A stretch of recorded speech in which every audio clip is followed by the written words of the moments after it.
So, what are we doing today, Marissa?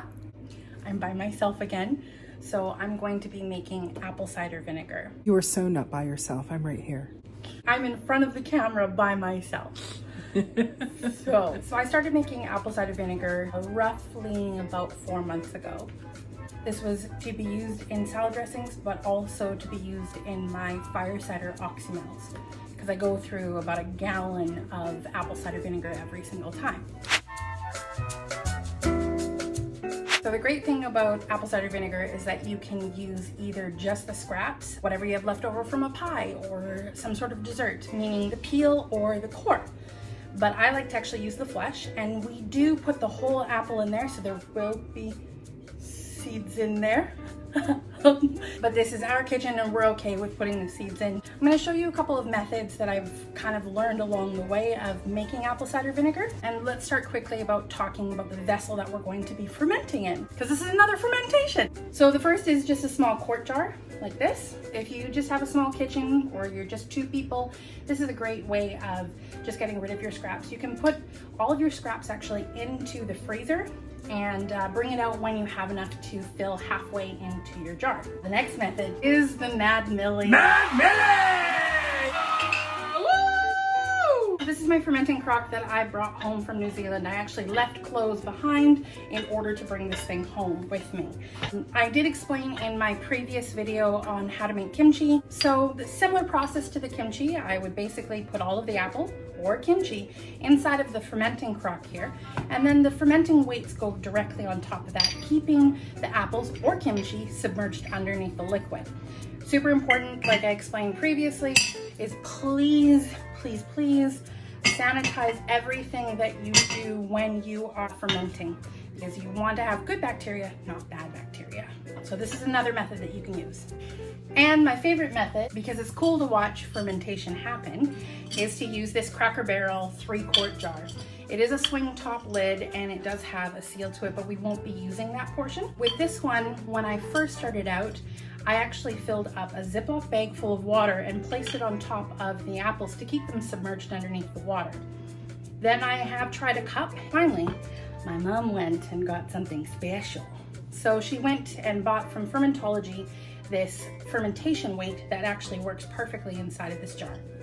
So nice and easy. So the next thing, like I mentioned before, are your apples. You can just make apple cider vinegar from cores and the peels. It's always beneficial for you to use 100% organic and spray-free.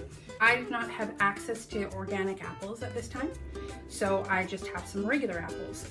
However, these apples have wax coating and of course some spray on them. Typically, I've poured hot boiling water onto the apples to remove the wax coating and the spray that can be on them. This does remove some of the beneficial bacteria that can naturally be found in the skins, but it has been my best method. Recently, I was looking at another method of using just water and baking soda. So for about 2.5 days, I've actually submerged my apples into the water and baking soda. You are supposed to only do it for about 15 minutes, but I procrastinated and decided that I was gonna film this today. So they sat and sat and sat, and I did not see anything change on them whatsoever. So I just went and did my boiling method, and I'm gonna show you on an apple here. So up in the top portion here, this has not been touched by the hot boiling water, but in this bottom portion here, that has been submerged into the water for a couple of seconds. And as you can see, it's removed the wax coating and the color coating that was originally on this apple. Wow. So massive difference. You can even see it in the Granny Smith. I have some Gala, Spartan, Macintosh, and Granny Smith in here. The one thing that I will recommend, however, is that if you have any blights on your apple, you do want to remove this. It does not have good bacteria in it for fermentation. After you have your apples filled halfway into your fermenting crock, you're going to fill the rest up with water, and you do need to count the amount of cups that you have. You want non-chlorinated water for this. Filtered is always best. For each cup of water, you're going to add 1 tablespoon of sugar. This can be organic cane sugar or just run-of-the-mill white sugar. Once that's all mixed in, you can actually add some apple cider vinegar that's already been made to it if you'd like to speed up the process. You don't have to do this, but it's a great way of helping to inoculate the good bacteria inside of your fermentation crock or vessel. Now we're going to chop our apples.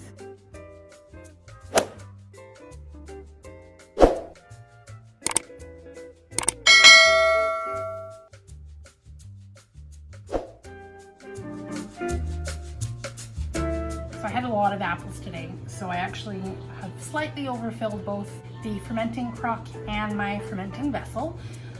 The next step is we're going to add some water, some sugar, a couple of glugs of apple cider vinegar with the mother to inoculate, and then it's on to the next step. So I'm measuring the water to figure out how much sugar I should put into each vessel.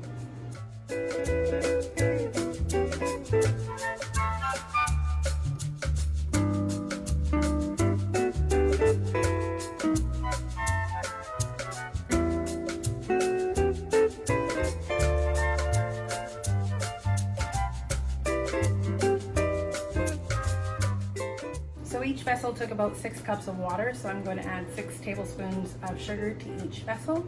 Give it a quick little stir, and then we're on to the next part.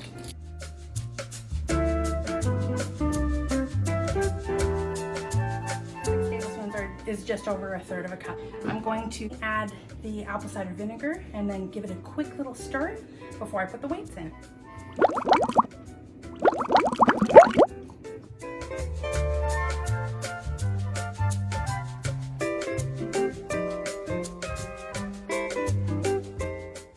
We're going to add our fermentation weights.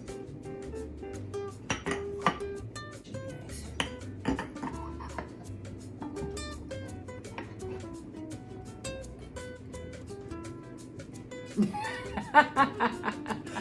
All of them are underneath there. This one's going to be too full already, so I'm just going to take out some of the liquid. Yeah, it's sitting on top.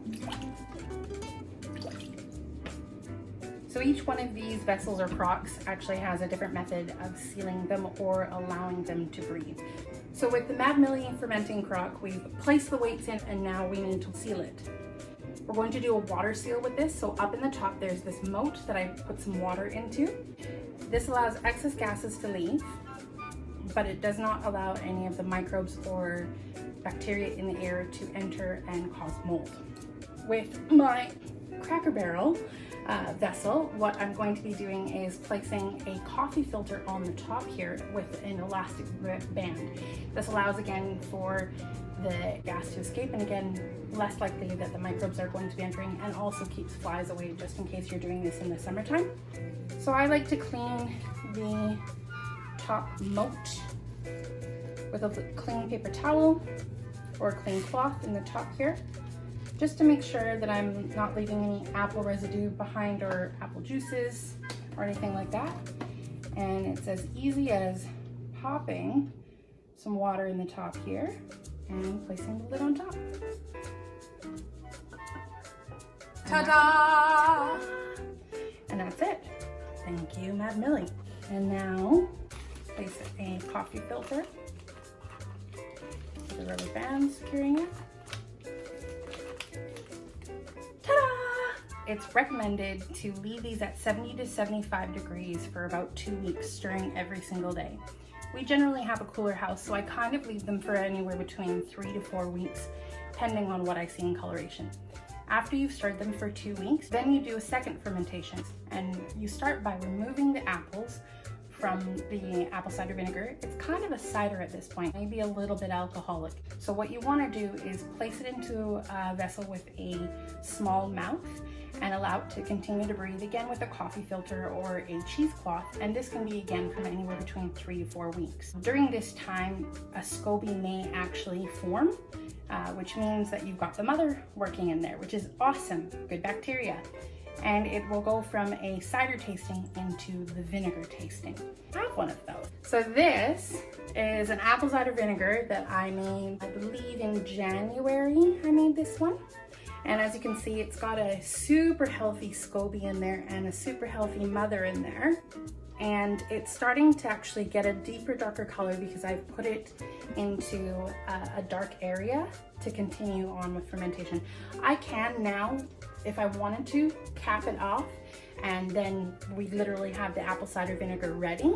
But I kind of wanted to test and see how dark I could actually get the color before putting that cap on. So I've just left a coffee filter with an elastic band, and because I don't like losing caps, I've put the elastic band on the cap as well. And I have not added any extra sugar or anything like that. It's just kept living and growing on its own. And that is apple cider vinegar. So let's have a taste test. To your health. To your health. To your health. To your health. Oh, It's very appley. very appley. It did finally get the vinegar because last month when I tried it, it was not as vinegary as this. So I think actually I should have put the cap on and stop it from continuing. But that's not abrasive. No, it would be a wonderful vinegar to make a vinaigrette. Oh yeah. Really fresh, very fresh. And I would say probably in the summer, because our house will be warmer, it'll go quicker. Oh, 100%. So my question to you is that the SCOBY that's in there, do you think that you could use that to make kombucha? You used to make kombucha. Maybe. It's something worth trying. Yeah. Yeah. Learning homesteading, learning. Yeah. And so that's what we did today. Yay. Do you want to taste? Do you want to taste? So you can make apple cider. Do you want to taste? 3, 4, 1, 2, go. Yes. Okay. Do you want to taste? Today we are making apple cider vinegar. Do you want to taste? We are doing together today. Thank you for coming by.